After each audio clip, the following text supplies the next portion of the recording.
Hello, welcome back. It's Earth, Weave, and Fire, and today we're going to be doing some deck profile for Bocchi the Rock. Now, this isn't going to be a normal average deck profile. I'm going to be talking about other cards outside of the deck profile as context with the rest of the set to essentially explain why I'm running cards and why I'm not running certain other cards. So first off, we will start with our brainstormer of the set. Let's become Rockstar's Nijika. +1 hand size, tap rest salvage, and has a soul icon. Sometimes you would run 4. I don't think you would want to run 4 of this. It is a good card. Issue is you do have back row slots that you want to essentially keep free for other things that you want to keep in your back row. And another thing is we aren't really going to rely solely on having a massive hand. If we were playing the door Bocchi finisher, I would definitely run 4 of this because you would want as much in as possible all the time. But once you get into the later game, you're going to be throwing away your hand quite a bit, which doesn't matter because you can get a lot of hand back, but not enough to justify running a second brainstormer in your back row. Moving on to our plussing zeros, we have 4 Let's Become Rockstars Rio and 3 Home Life Nijika. Now, other plussing profiles you can run is the which one's this? Ecstatic After Praise Bocchi. She is a Aqua Riki, pay 1, clock self, top check 2, grab character or the event. So it does help you get into your event, but other cards in our level 0 lineup do that also. The reason I really like this Rio, we'll talk about first, is because it can pump things, and defensively it is big enough to survive against utility level zeros. This Rio is a avoider style of runner, so start of your opponent's attack phase, you can move it as long as something's in front of it. And on attack, it's a Shimakai, pump times number of things on board. So being 2K, you can run in front of utility level zeros and they'll have to be forced aside. And back on your turn, once you establish a full field, we don't have the largest selection of bodies in our deck, so that extra 15 to 2K pump is really going to help us during like the little mid part of the game. This Nijika is also a runner. It only runs to center. It is a 2K, so it's not as likely to live as your Rio, but it is also a salvage Riki. Both of these are both clock pluses. I prefer this one because it fits yellow, so it allows us to splash into one of our yellow level 1 or higher cards, and also is on play, so you don't have to play the Bocchi and then play something on top of the Bocchi to play it, especially if you're at 0-5, you clock yourself to draw 2 more to get to 0-6. You play this, play another 0 to get on top of it, and now you just have another like kind of dead card on field. So just being able to play the Nijika to pay 1, clock yourself to level you up is really good.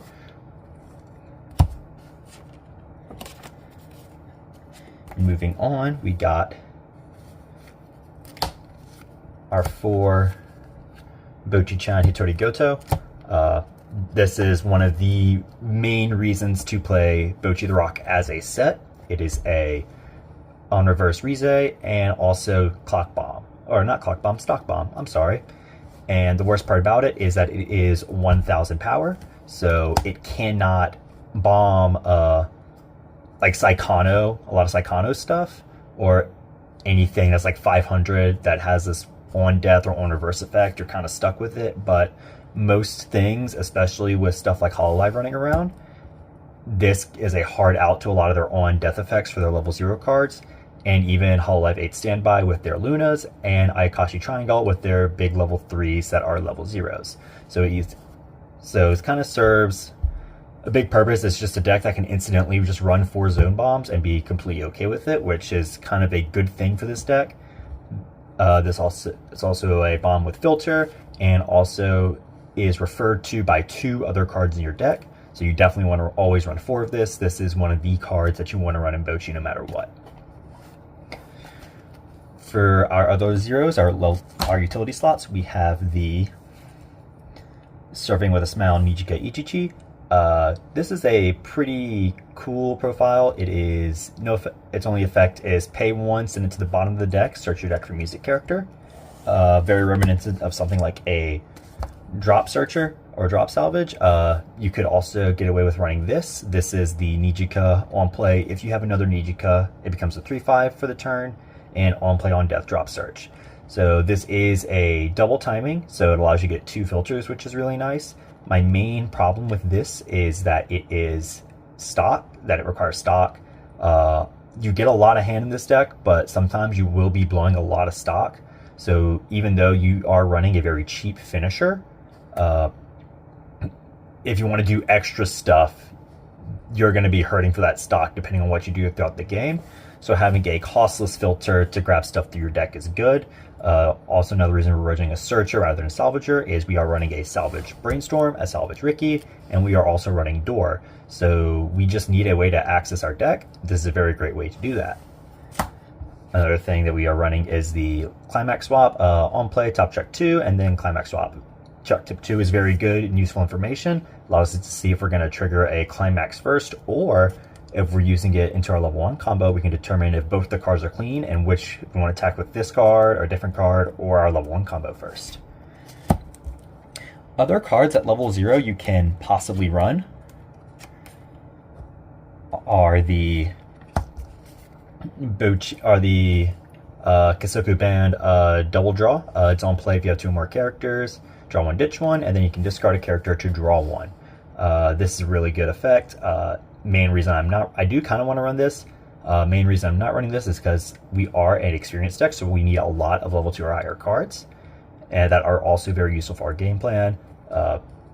So a lot of this is just like tight deck slots. You can see we're only running 16 level 0s, I believe. So 8, 9, 10, 11, 12, 13, 14, 15, 16. So yeah, 16 level 0s. We are being pretty greedy with our level 0 lineup.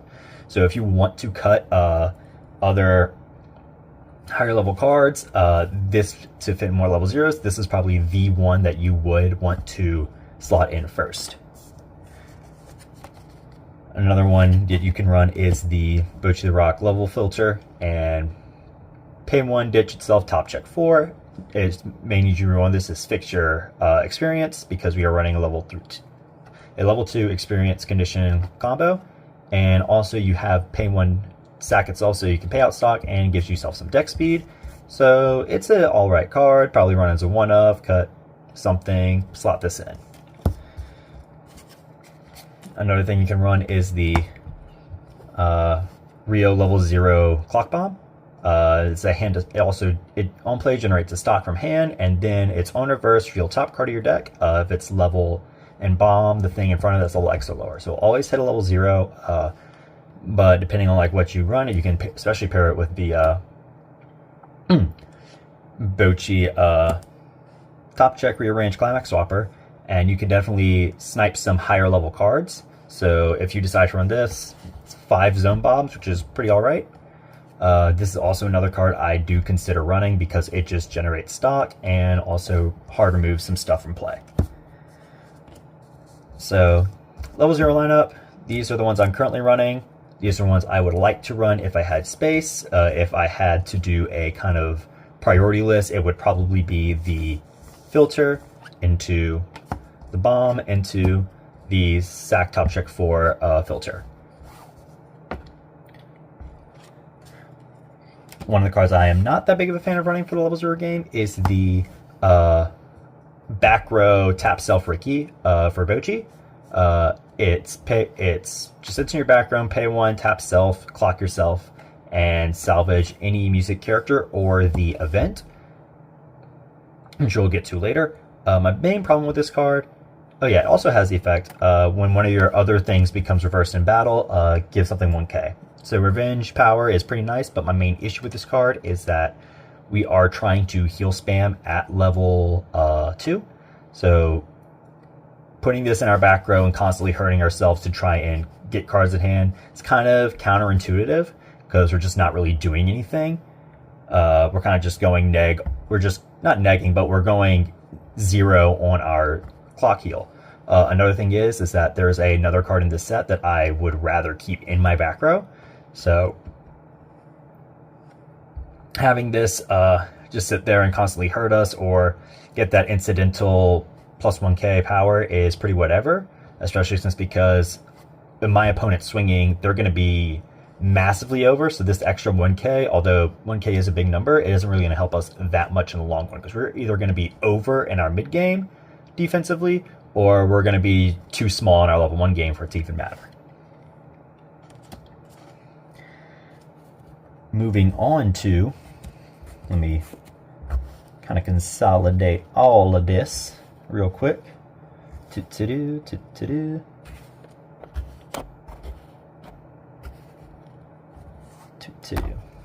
Going into our level 1 game, we have 4 of our Hitori Goto Climax Swapper, or Climax combo. Running it with the 4 door. So if you have 3 or more characters, so no traits needed, just all characters, which is kind of a boon for this deck. Not a whole lot of things care about traded characters. It cares about characters in general. So meeting the conditions can be a little bit rougher. But it's on attack, climax combo with the door, experience, discard this experience 2 or higher, discard any card, top check 3, grab all music characters or the event. This is your go-to level 1 combo. The only 2 other combos you could run are the trial deck Bocchi that goes off the choice, gives you extra deck speed but does not give you a whole bunch of hand, and also has a little bit more extra power. Or you could run the Nijika level 1, which is on attack, full board, salvage, or stock. Those are 2 entirely different decks, I feel like. I don't think you're going to be running either of those combos in this style of deck. Another thing about the Bocchi level 1 is that it is cross turn power. So although it is a 5/5 cross, it is 5/5, so it's kind of small. It keeps that power. So when we get into our backups, you can reasonably protect it, which may or may not matter. Leaving an opponent's open lane is always good, especially in the early game. Speaking of backups, we do have a free fresh counter. So 1/1 counter, pay 1. You discard a specific Kita, and when you do, shuffle your graveyard into your deck. It is a very cheap counter, which can sometimes be an issue, because the good thing about pay 3 free fresh counters is that if you trigger like multiple climaxes in a turn, you can pay them all out and then shuffle your graveyard back into your deck. Because this only pays out 1 stock, if you trigger that climax really early, even if you free fresh, it's just stuck in your stock. So it has less use cases than the average free fresh, but it does come at a much cheaper cost, especially because it's a hand cost rather than a stock cost, and hand is essentially free in this deck. You have 2 Futuri Goto filters. This is again like one of the main reasons you would want to play Bocchi. On play, ditch a card, salvage a level X or lower, where X is equal to the number of your Bocchi bombs in your waiting room. So very great filter tool. Discard outlet for your bars, turns any unplayable level 2, level 3 cards in your hand into real cards in your waiting room. And it's just all around just a very great filter tool. Our last level 1, which is a tech piece, is the Astonished Ryo Yamada. On play, if you have another Ryo, not going to come up super often because we only run one non-costed Ryo in our deck. She is a 7/5 on play. Other than that, she is a 3/5, which we don't really care about. What we do care about is her second ability. It is a pay 1, choose a trait, wipe traits from the field until end of turn for your opponent's board. We love that effect because there are a lot of sets right now that kind of that have fake conditions where it's you get X power and Y effect if all of your characters are Z trait. Being able to just say, no, to all of your opponent's traits is a very good way to just essentially remove all effects from certain matchups, especially like Slime. They have a very... Slime's like whole thing is if all your characters are Demon Concentrate, do the thing. Or Nino, if all your characters are Nino or Quince, do the thing. So having a trait deleter is really good for those types of matchups. Moving on to level 2s, we have probably the Spicy Tech card for my build. It is the Maid Outfit Hitori Goto. She is an experience level 3 or higher, global level assist, which really helps us in the mid game, and has hand encore. Now the hand encore doesn't really come up a whole lot, but the global level assist is really good, which we will talk about later when we get into our level 3s. If I'm going to cut anything from this deck, it would be one of these to essentially add a level 0. But so far I am really liking the 2 split of it. It helps us with our experience condition because we need at least level 2 for the combo, and gives us an extra soul trigger to push damage. Another level 2s we run are the Disgraceful History event. This is a solid, not really solid, it is an alright decompression tool. Shuffle back, give something 4k, and send to memory. 4k is nothing to sneeze at. It is a very big pump that can get your level 3s over stuff. Best part about it is that it's a level 2 card. Being able to play this before an opponent's going to spend all their stock on their big finisher turn is really good, because you'll hopefully decompress them. It is not nearly as good as like the average stock swap, just because there's not really any skill involved when you're doing a stock shuffle, because it's all random. But sometimes you have to take what you can get, and we run 2 of this just to make it more consistent for us to find us. We don't need to run like a full 4 because our level 3 combo top checks, so being able to have these in our deck and not have to run a whole lot is pretty solid, just because they're much easier to grab than normal. Our 1-ofs for level 2 are our Fumio. This is an actual good decompression tool. It's a 2-1 with 2 soul, which is a very good benefit for this card. Pay 1, ditch a card, your opponent chooses a climax, shuffle the rest back in. Really good in combination with the Disgraceful History event. You generally want to do this at level 3 with your finishing turn, just to get as much value off of your burns and attacks as possible. So all in all, once you get to your finisher turn, you'll ideally want to have at least 6 stock to be able to triple finisher and do the decompression effects. Our second counter we run is a pitch to memory anti-change. Anti-change is always good. It's never leave home without it, really. It's just a very good card, and anti-change is always just making something your opponent to play around to make them make more suboptimal plays, which is always good in our book. Moving on to level 3s, which is honestly our most stacked, or one of our most stacked levels. We have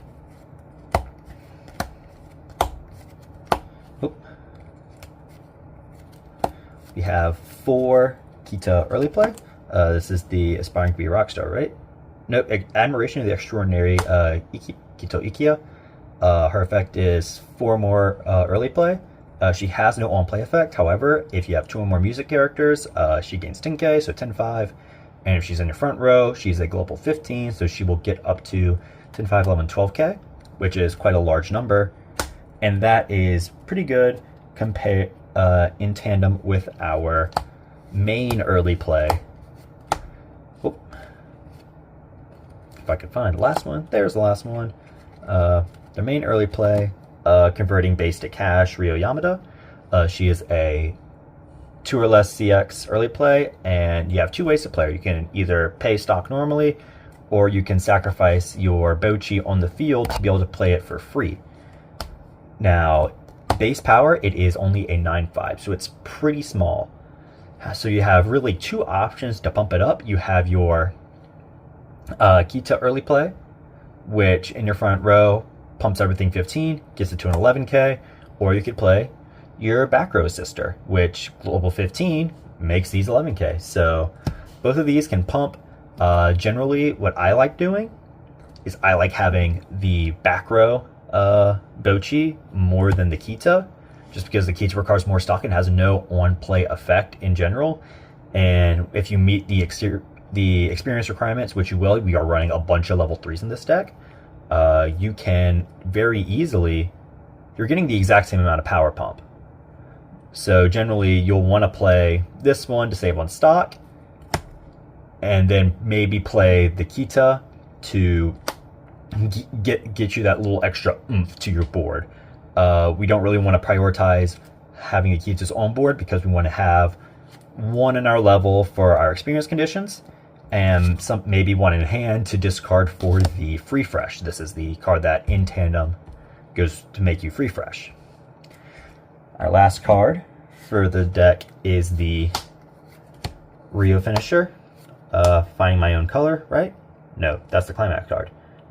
Sticking by your music, Rio, and she combos with the bar. That's a good place to put it. On play, sack a character, top check 3, 1 to hand, 1 to stock, 1 to drop. Marine effect on play, very good. It allows you to have suboptimal games, because as long as you hit level 4 hit level 3 at 4 stock, you have the opportunity to triple combo, even if you only have 1 or 2 in hand and no climax. Base power is a 1/5, so it is larger than the average level 3 just by itself. And its climax combo is pay 1, ditch a music character, after attacks, burn 3.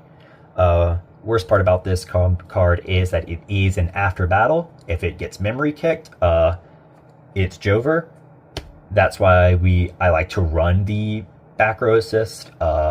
This synergizes really well with the Rio because it pumps us up a little bit more, so we can survive. So we can maybe survive against memory counter, and you can sack the Bocchi and discard a card to keep it around for the Bocchi's hand encore, to essentially just keep this thing around and to keep digging through your deck.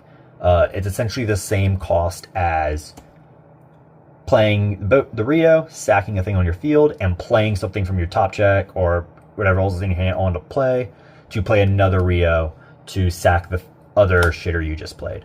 But being able to have this essentially converts all those bad cards in your hand into itself, allowing you to have a massive board even still once you stack everything off, and try and be able to have bigger numbers to survive counters.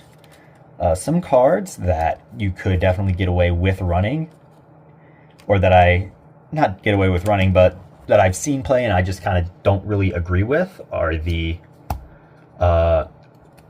Fate of the Poor Rio. On play, sack a character, salvage a climax, and on attack, pay 2, discard the rest of your stock, shuffle back 3 cards from your opponent's graveyard into their deck. It's a solid decompression tool. Issue is we have a on play top check 3 finisher, so we don't really need the the redundancy to grab bar, because bar gets us into our hand. This top checks 3. We don't really need a third way to get into our climax.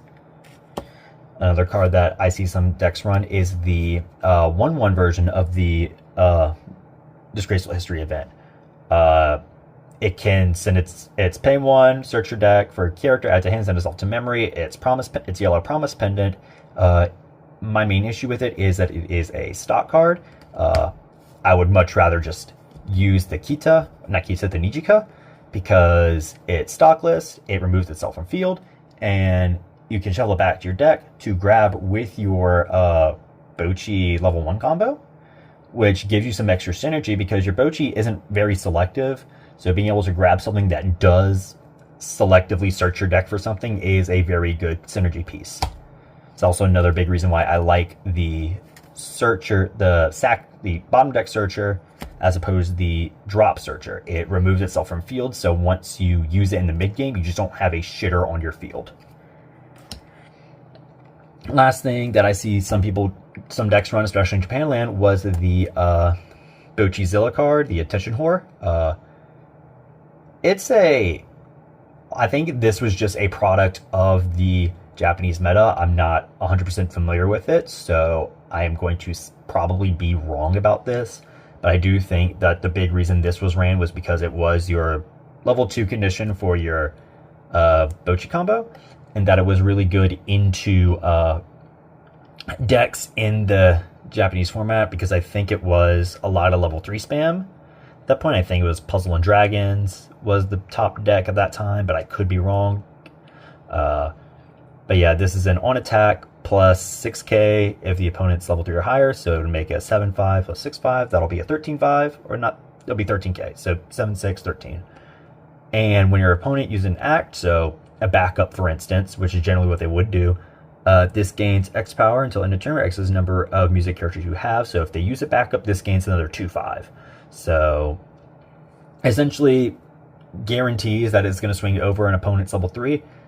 You could get away with running some of this. I'm not that big of a fan of it, just because it's only big offensively.